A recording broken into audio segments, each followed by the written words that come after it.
The blizzard had been screaming for 3 days straight. Marcus Cole sat alone in his small shelter, listening to the wind try to tear his home apart. Outside, the temperature had dropped to 60 degrees below zero. Nothing could survive out there. Nothing should even try. Marcus was 52 years old. His hair had turned gray early, and deep lines marked his face like roads on a map. He had served in the Terran Colonial Defense Force for 28 years. He had fought in 3 wars across 4 different planets. He had watched good men and women die in his arms. When he finally retired, he asked for the loneliest posting the Colonial Survey Corps could offer. They gave him Kepler 442b, a frozen moon at the edge of known space. His job was simple. He maintained weather stations and communication relays. He sent reports once a week. Nobody visited. Nobody called unless they had to. It was perfect. His shelter was a dome made of reinforced titanium, half buried in the frozen ground. It had 1 main room, a small bedroom, a bathroom, and an airlock. The heating system hummed constantly, fighting against the cold that wanted to creep inside. Marcus had lived here for 5 years. He had gotten used to the silence, but tonight, something was different. He heard the first scratch at his door around midnight. At first, he thought it was just ice hitting the metal. The wind often threw chunks of frozen debris against the dome. He ignored it and went back to reading his old book, a paper copy of a story about a man and the sea that he had read at least 50 times. The scratch came again. Louder this time. More deliberate. Marcus put down his book and listened. The wind howled. The heating system hummed. And then he heard something that made his whole body go cold. A whimper. Soft and weak, but unmistakable. Something alive was out there. He grabbed his plasma rifle from the rack near his bed. Old habits died hard. A soldier never approached an unknown situation without a weapon. He walked to the airlock and checked the external camera monitor. The screen showed nothing but white.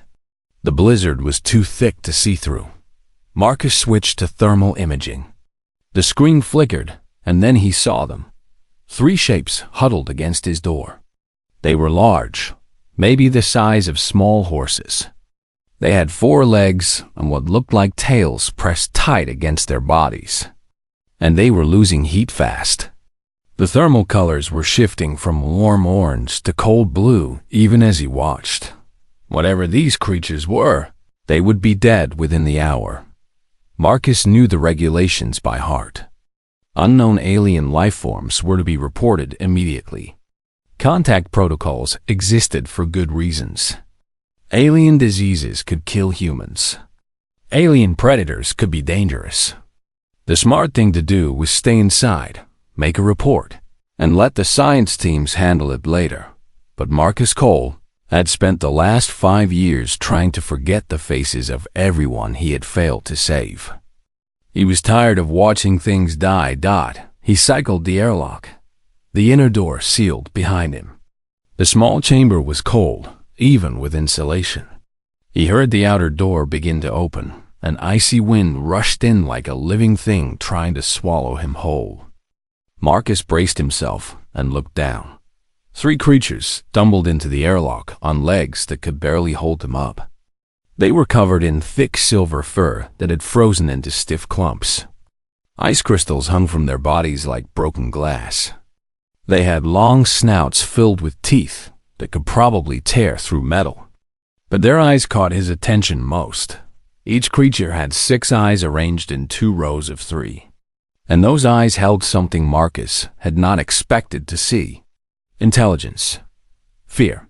Hope. The largest one collapsed at his feet. Its chest heaved with desperate breaths. Its 6 eyes looked up at Marcus, and then it did something impossible. It spoke. Please, human, we die outside. Marcus almost dropped his rifle. The words were broken and rough, clearly difficult for the creature to form. But they were words. English words. You can talk, Marcus said. It was not a question. We watch your broadcasts. Years. The creature struggled to lift its head. We come to ask shelter. Only shelter. Storm kills our young. For the first time, Marcus looked past the large creature to the other two. They were pressed close together, protecting something between their bodies. A smaller shape. A pup, barely larger than a dog, with silver fur that had turned blue-white with frost. It was not moving much. It was barely breathing. We are Valkyrie, the large one continued. My name, you may call me Silver. This is my mate, Frost, our child. Our last child. The pup made a tiny sound, weak and fading.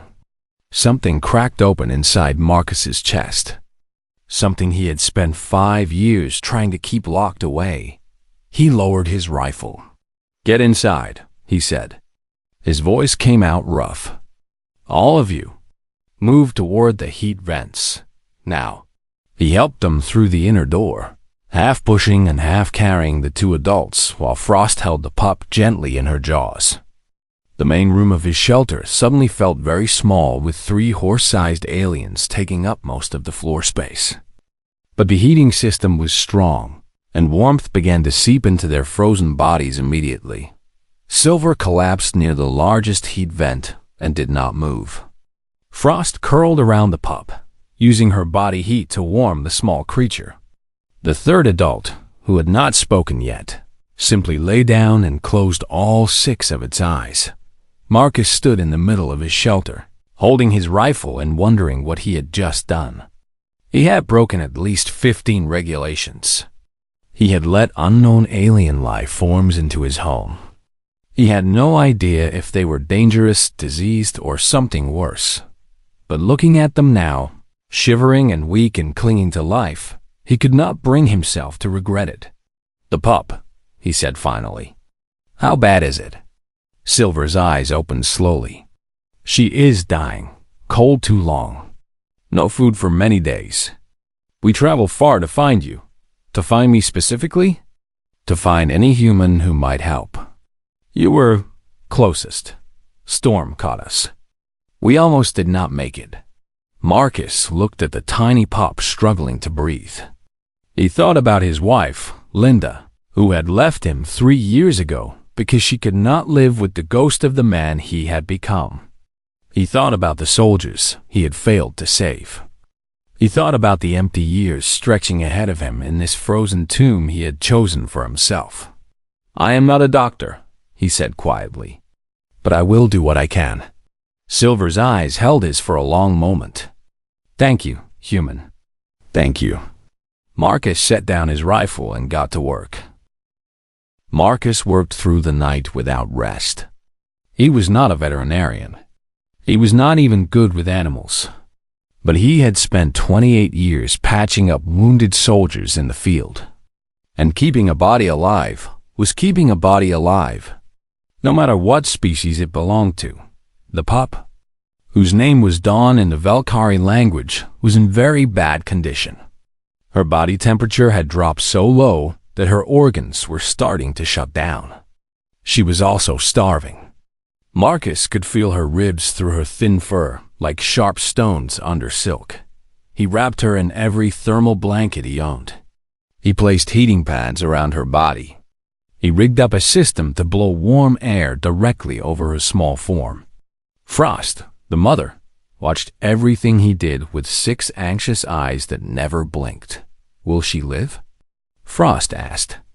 Her voice was softer than Silver's, but there was a hardness underneath it. The hardness of someone who'd already lost too much. I do not know, Marcus answered honestly.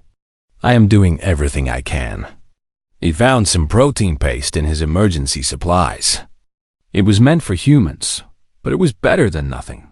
He mixed it with warm water to make a thin soup and carefully fed it to Dawn using a tube. The pup was too weak to swallow on her own at first. But slowly, very slowly, she began to take small amounts of food. By morning, her temperature had risen slightly. By afternoon, She opened her eyes for the first time. "She sees me," Frost said, and there was joy in her voice that Marcus felt in his own chest. "She sees me." Silver had recovered enough to sit up and watch. The third Valkyrie, a male named Stone, who was Silver's brother, was sleeping deeply near the heat vent. He had not spoken at all since arriving. Marcus learned later that Stone had lost his own family 2 months ago. He rarely spoke anymore. "You saved her life," Silver said to Marcus. "You saved all our lives. Why?" Marcus sat down heavily in his only chair. He had been awake for almost 30 hours. His body ached. His eyes burned. But somewhere deep inside, he felt something he had not felt in years. Purpose. "Because you needed help," he said simply. "And I could help." Silver tilted his great head. "Most humans would not have opened the door. Most humans would have let us die. Maybe, maybe not. I cannot speak for other humans." Marcus rubbed his tired eyes. "Tell me about your people. Tell me why you came here." Silver was quiet for a long moment. Then he began to speak, and Marcus learned the truth about what had happened on Kepler-442b. The Valkyrie had lived on this moon for thousands of years. They made their homes in deep underground caves where geothermal heat kept the temperature warm. They hunted the strange glowing creatures that lived near volcanic vents. They had their own language, their own stories, their own traditions. They were not as advanced as humans in technology, but they were intelligent. They had culture. They had families. Then, 12 years ago, the humans came. The Colonial Mining Corporation had discovered valuable minerals deep beneath the surface of Kepler-442b. They set up operations quickly, drilling shafts and tunnels into the ground. They did not bother to check if anyone already lived there. The drilling destroyed Valkyrie caves. Entire families were crushed or buried alive. The chemicals used in mining poisoned the underground water supplies. The prey animals died or fled. And when the Valkyrie tried to make contact with the humans, tried to explain that this was their home, the corporation responded with violence. "They called us animals," Silver said bitterly. "Pests to be removed. They sent hunters with weapons. They killed anyone who came too close to their operations. They did not see us as people." "Did you try to contact the Colonial Authority?" Marcus asked. "There are laws about indigenous species, protections." Frost made a sound that might have been a laugh if it did not sound so sad. "We tried. We sent messages using the radio signals we learned from your broadcasts. No one responded. Either they did not understand or they did not care." Marcus felt sick. He had heard rumors over the years. Stories about what happened on frontier worlds when corporations found something valuable and local populations got in the way. He had always hoped the stories were exaggerated. Now he was not so sure. "How many of your people are left?" he asked quietly. Silver closed his eyes. 17. Including the 3 of us and Dawn. We hide in the mountains now, in shallow caves that offer little protection from the cold. We have almost no food. Every week, someone else dies. 17. Out of what had once been hundreds, maybe thousands. Marcus thought about what that word meant. An entire species reduced to 17 survivors huddled in the mountains, waiting to die. "Why did you come to me?" Marcus asked. "You said you came looking for any human who might help. But why? After everything humans have done to you, why would you trust any of us?" Silver opened his eyes and met Marcus's gaze directly. "Because we watched your broadcasts for years. We learned your language. We learned your stories. And we learned that humans are capable of great cruelty, yes, but also great kindness. We hope to find one of the kind ones. We had no other choice." Marcus stood up and walked to his small window. Outside, the blizzard was finally dying down. The white fury was fading to gray, and he could see the distant shapes of mountains through the thinning snow. He thought about his life, the wars he had fought, the friends he had buried, the wife who had left him because he could not find a way to live with the ghosts in his head. He had come to this frozen moon to escape, to wait for death in peace and quiet. But maybe there was another option. Maybe there was something worth fighting for after all. "I know someone," he said slowly. "A scientist. She studies alien species across the frontier. She has been fighting the corporations for years. If anyone can help you, she can." Silver stood up carefully, his strength slowly returning. "You would do this for us? Contact your people? Risk your own position?" Marcus turned back to face him. "I spent my whole career following orders and trusting the system. Look where it got me." He gestured at the lonely dome around them. "Look where it got you. Sometimes the system does not work. Sometimes good people have to make it work." Frost carefully picked up Dawn, who was now strong enough to whimper in protest at being moved. The pup's eyes were brighter now. She would live. "We trust you, Marcus Cole," Frost said. "You opened your door when no one else would. Whatever happens next, we will not forget that." Marcus nodded and walked to his communication console. He had not used it for anything except routine reports in years. Now he was about to send a message that would change everything. He began to type. Dr. Rebecca Foster arrived 6 days after Marcus sent his message. She came in a small medical shuttle, flying through the last remnants of the storm with the skill of someone who had spent decades traveling to dangerous places. When she stepped out of the airlock, her gray hair was windswept and her eyes were sharp with excitement. "Marcus Cole," she said, looking past into where Silver and Frost stood watching. "When you said you had found something important, I did not expect this." Rebecca was 61 years old. She had spent the last 20 years of her life traveling across the frontier, studying and documenting alien species that most people did not even know existed. She fought constantly with the colonial authority over protection laws. She argued with corporations about their destruction of alien habitats. Most officials considered her a troublemaker. She considered that a compliment. "They are called Valkyrie," Marcus said, stepping aside to let her enter. "They are intelligent. They have language and culture. And they are being hunted to extinction." Rebecca walked slowly toward Silver, her movements careful and respectful. She held out her hand, palm up, in a gesture of peace. "Hello," she said. "My name is Rebecca. I am here to help if I can." Silver sniffed her hand gently. His 6 eyes studied her face for a long moment. Then he nodded. "You smell like truth," he said. "Marcus spoke well of you. We thank you for coming." Rebecca spent the next 2 days examining the Valkyrie. She documented their physical structure, recorded their language, and collected samples for analysis.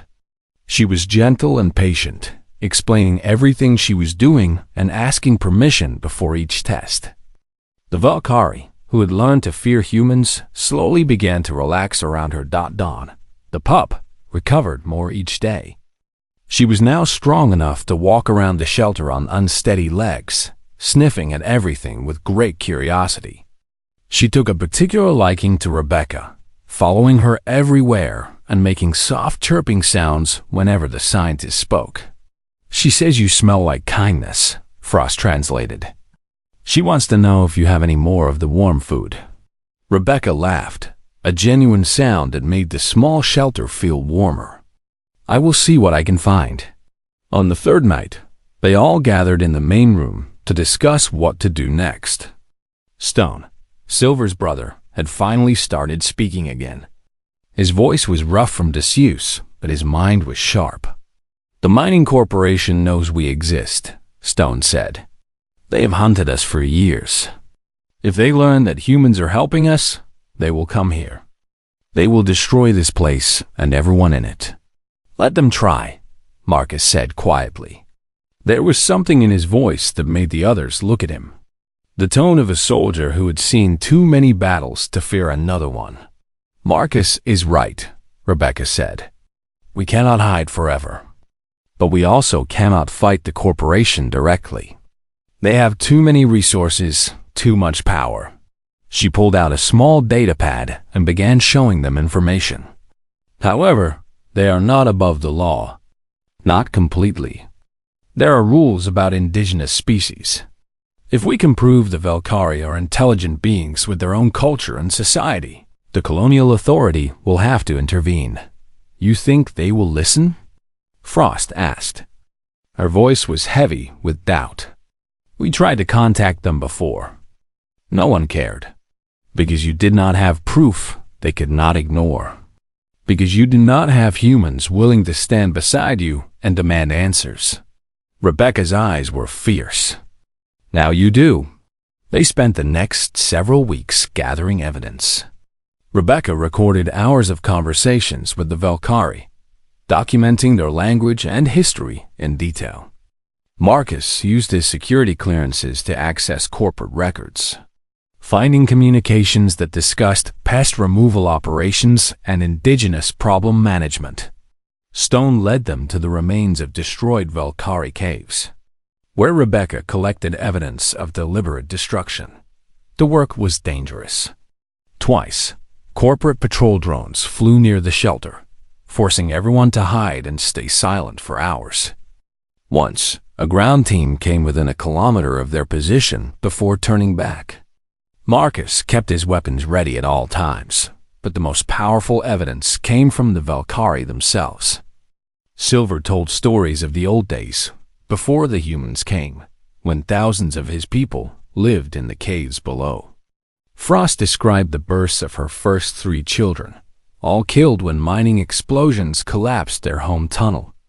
Stone spoke quietly about his mate and 2 young pups, crushed when a drilling machine broke through their cave without warning. Rebecca recorded it all. Her face grew harder with each story. Marcus, who had thought he was beyond feeling anything, found tears running down his face as he listened. I am sorry, he said one night when it was just him and Silver sitting together in the darkness. I am sorry for what my people have done. Silver's 6 eyes gleamed in the dim light. You did not do these things, Marcus Cole. You opened your door. You saved my family. Do not carry guilt that is not yours. Someone has to carry it, Marcus replied. Someone has to make it right. Then we will carry it together. That is what Pack does. Marcus looked at the old wolf, surprised. Pack, the Valkyrie, have a tradition. Those who shelter strangers in storms become family when the sky clears. You are Pack now, Marcus. You have been Pack since the moment you let us in. Something shifted in Marcus's chest. For 5 years, he had lived alone, convinced that he had nothing left to offer the world. Now this alien creature, this survivor of impossible tragedy, was telling him he belonged somewhere. Thank you, Marcus said quietly. I had forgotten what that felt like. Silver moved closer and pressed his great head against Marcus's shoulder. It was a gesture of comfort, of connection. Marcus closed his eyes and let himself feel something other than pain for the first time in years. Outside, the wind howled across the frozen surface of Kepler 442b. But inside the small shelter, 2 species sat together in silence, and the universe felt a little less cold. The evidence gathering was almost complete. Rebecca had enough documentation to bring before the Terran Senate itself. But they still needed to find a way to get the 17 surviving Valkyrie to safety before the corporation discovered what they were planning. I have an idea, Rebecca said the next morning. But it is risky. Tell us, Silver said. Rebecca smiled, and there was fire in her eyes. We are going to make you famous. Rebecca's plan was bold and dangerous. She wanted to broadcast the Valkyrie story across every news channel in the Terran colonies. She had contacts in the media who had been waiting for years for a story like this. The truth about corporate crimes against indigenous species was not news to them, but proof was. If we release everything at once, Rebecca explained, the corporations will not have time to bury it. The public will demand answers. The Senate will have no choice but to investigate. And if it does not work? Stone asked. His voice was heavy with the weight of someone who had stopped believing in happy endings. Then we will have tried, Marcus said. And trying is better than hiding in the mountains waiting to die. They spent 2 more weeks preparing. Rebecca edited the evidence into a clear and powerful presentation. Marcus used his military training to plan the evacuation of the 17 surviving Valkyrie from their hiding place in the mountains. Silver worked on preparing his people for what was to come. The rescue operation happened on a night with no moon. Marcus flew Rebecca's shuttle low over the frozen terrain, using his old combat skills to avoid detection. The Valkyrie survivors were waiting in a shallow cave system near the southern peaks. When they saw the shuttle, several of them started to run in fear. It is safe, Silver called out in their own language. This human is Pac. He is here to help us. Slowly, carefully, the survivors emerged. Marcus counted them as they boarded the shuttle. 15 adults and 2 young pups besides Dawn. Some were injured. All were starving. Their eyes held a mixture of hope and terror that reminded Marcus of refugees from the war zones he had served in. An old female named Star limped up to him and touched his hand with her nose. You are the one who saved Silver's family? I helped, Marcus said. We all helped each other. Then I thank you, human. We had given up hope. You have given it back to us. They flew through the night to a secret location Rebecca had arranged. It was an abandoned research station on the far side of the moon, far from any corporate operations. There was room for all the Valkyrie, and supplies that Rebecca had been stockpiling for months. You planned this, Marcus said to Rebecca as they watched the Valkyrie settle into their temporary home. You knew something like this would happen eventually. I hoped, Rebecca admitted. I had been tracking suspicious activity on Kepler 442b for 2 years. I knew something was wrong. I just needed someone on the inside to help me prove it. She looked at Marcus with respect. I did not expect that someone to be a retired soldier living alone in the wilderness. Neither did I, Marcus replied. The broadcast went out 3 days later. It appeared on every major news network across the Terran colonies simultaneously. Within hours, it had been viewed by billions of people. The footage was undeniable. Corporate communications using words like extermination and population control. Videos of destroyed Valkyrie caves with bodies still visible in the rubble. Medical reports showing the effects of industrial poison on Valkyrie physiology. And at the center of it all, Silver, speaking directly to the camera in the English he had taught himself from stolen broadcasts. We are the Valkyrie, he said. We are not animals. We are not pests. We are people. And we are dying because your corporations decided our lives were worth less than the minerals under our homes. The reaction was immediate and overwhelming. People across the colonies demanded answers. Protests appeared outside Colonial Mining Corporation offices on a dozen worlds. Politicians who had ignored indigenous rights for years suddenly found themselves facing angry voters. The Terran Senate announced an official investigation within a week. Corporate security forces tried to reach the abandoned research station twice in the following month. Both times, they were turned back by military ships that had been quietly positioned nearby. Someone in the Defense Force had seen the broadcast and decided to help. Marcus suspected it was one of his old commanders, a woman named Angela, who had always cared more about doing the right thing than following orders. The Senate hearings began on Earth in the spring. Rebecca testified first, presenting all the evidence in careful detail. Scientists confirmed that the Valkyrie were fully intelligent beings with complex language and culture. Lawyers argued about legal definitions and corporate liability. The proceedings dragged on for months. Then it was Silver's turn to speak. He stood before the assembled senators, a massive silver wolf with 6 eyes that seemed to look into the soul of everyone present. The chamber went completely silent. "I will not talk about laws," Silver began, his English now smooth and confident after months of practice. "I will not talk about rights or regulations. I will tell you a story instead." He told them about his grandfather, who had lived in the deep caves before humans knew this moon existed. He told them about his parents, who had welcomed the strange visitors from the sky and tried to make peace with them.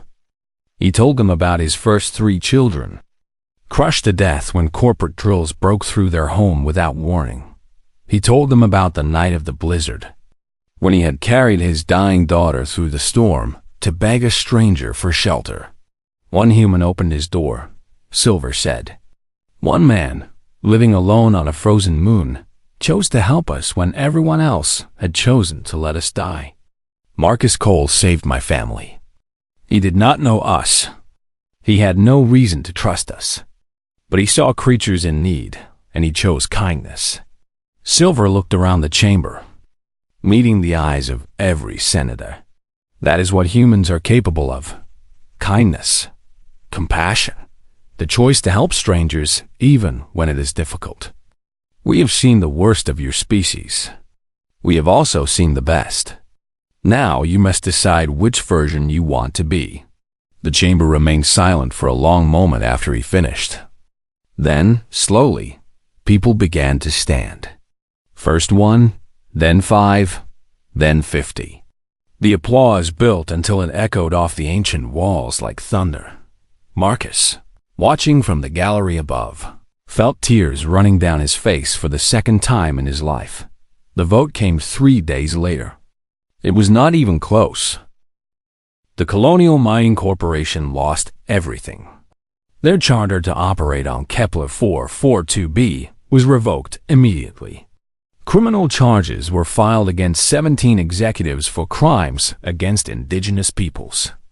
The company's assets were frozen while investigators dug deeper into their operations across the frontier. But that was not the most important outcome. The Terran Senate passed the Indigenous Species Protection Act by an overwhelming majority. It declared that all intelligent alien life forms had fundamental rights that could not be violated by any human government or corporation. It created new agencies to investigate reports of abuse. It established penalties so severe that no company would ever consider ignoring them. And in a special ceremony that was broadcast across the colonies, the 17 surviving Valkyrie were granted full citizenship in the Terran Commonwealth. Kepler-442b was designated a protected sanctuary world. No mining, no drilling, no corporate operations of any kind. The moon would be administered jointly by human scientists and Valkyrie elders, working together to heal the damage that had been done. Marcus Cole stood outside the Senate building on Earth, feeling sunshine on his face for the first time in 6 years. He had never expected to return to humanity's home world. He had certainly never expected to return as a hero. Silver walked beside him, drawing stares from every human they passed. Most people had never seen an alien up close, but their expressions were not fearful. They were curious, even friendly. Several people approached to shake Silver's paw and thank him for his testimony. "This is strange," Silver said quietly to Marcus. "A month ago, humans were trying to kill us. Now they want to touch us and take pictures." "People are complicated," Marcus replied. "Most of them are good, I think. They just need to be reminded sometimes." They found a quiet park near the Senate building and sat together on a bench, watching the sunset paint the sky in shades of orange and gold. Dawn bounded around them, chasing earth insects with delighted yips. The young pup had never seen insects before. She found them absolutely fascinating. Frost and Stone were back at the temporary housing the Senate had provided, helping the other Valkyrie adjust to their strange new circumstances. There was talk of building a proper settlement on Kepler 442b, combining human technology with Valkyrie knowledge of the land. Rebecca was already drawing up plans. What will you do now? Silver asked. Marcus thought it was a question Marcus had been asking himself for weeks. His posting on the frozen moon was over. The Colonial Survey Corps had offered him early retirement with full honors. He could go anywhere, do anything. For the first time in years, his future was completely open. I have been thinking about that, Marcus said slowly. For a long time, I believed I had nothing left to offer. I thought I was just waiting to die. And now? Now, I think maybe I was wrong. Marcus looked at the Valkyrie beside him, the alien wolf who'd become the closest thing to family he had known in years. You called me Pack. You said those who shelter strangers in storms become family when the sky clears. I remember, Silver said. I meant it. So did I. Marcus took a deep breath. I want to come back to Kepler 442b. I want to help rebuild. I want to see your people grow strong again. He paused. If you will have me. Silver's 6 eyes studied Marcus for a long moment. Then the great wolf did something that might have been a smile, showing far too many teeth, but somehow still looking warm. The pack would be honored, Silver said. You have always been one of us, Marcus Cole. You have been Pack since the night you opened your door. Dawn, tired from chasing insects, came and curled up at Marcus's feet. She was twice the size she had been that terrible night in the blizzard, her silver fur thick and healthy. In a few years, she would be fully grown. Marcus hoped he would be there to see it. Thank you, Marcus said quietly, for coming to my door that night. You saved me as much as I saved you. I know, Silver replied. We saved each other. That is what Pack does. They sat together in comfortable silence as the sun continued to set. Around them, humans walked past on their daily business, barely giving the strange pair a second glance. The world had changed in ways large and small, and it would keep changing. But some things remained constant. Kindness existed. Compassion existed. The choice to help strangers, even when it was hard, even when it was dangerous, even when the world told you not to bother. Rebecca found them an hour later, her gray hair wild and her eyes bright with excitement. Good news, she said, slightly out of breath from running. The Colonial Authority has approved the Joint Administration Plan for Kepler 442b. Silver, they want you to be one of the Valkyrie representatives. And Marcus, they want you to serve as the human liaison. Apparently, you have a reputation for building bridges.